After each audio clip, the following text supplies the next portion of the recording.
Le 21 février, TF1 a lancé la nouvelle saison de Koh-Lanta. En plus d'avoir retrouvé 5 anciens candidats emblématiques de l'aventure, les téléspectateurs ont fait la connaissance de 14 nouveaux candidats anonymes, dont celle de Régis. Ex-jaune, l'aventurier a joué la carte de la discrétion sur le camp, à tel point qu'il n'a jamais été en danger lors des conseils. Les destins liés ont quelque peu bousculé cette tendance, puisqu'il était en binôme avec Jessica, ex-rouge. Messi et Charlotte et Ayura qui ont finalement été éliminés, après que Régis ait changé son vote pour sauver sa place dans l'aventure. Un départ qui a suscité la colère des internautes qui s'en sont pris, entre autres, à Régis. Ce dernier avait déjà été la cible de menaces de mort et autres intimidations après l'élimination de Sam.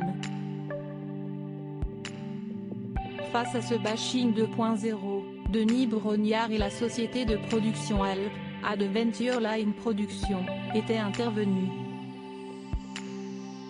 Le premier en poussant un coup de gueule sur Instagram, la seconde en saisissant la justice. Un appel au boycott. L'élimination le 8 mai dernier de Jessica dans l'épisode 11 de Koh-Lanta n'a rien arrangé. En effet, Régis a une nouvelle fois été critiqué sur les réseaux sociaux.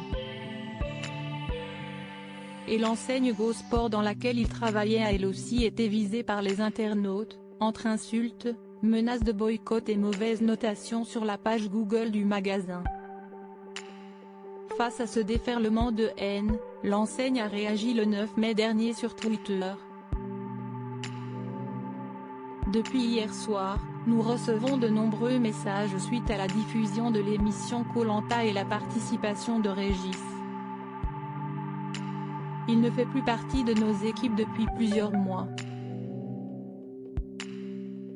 On tient tout de même à rappeler que les menaces à l'encontre de notre enseigne, du magasin Belle Épine, ou encore de Régis lui-même n'ont pas lieu d'être, a-t-elle posté. Un autre candidat a vu son entreprise attaquée sur les réseaux.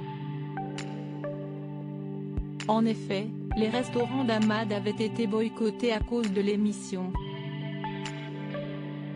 Par Clara P.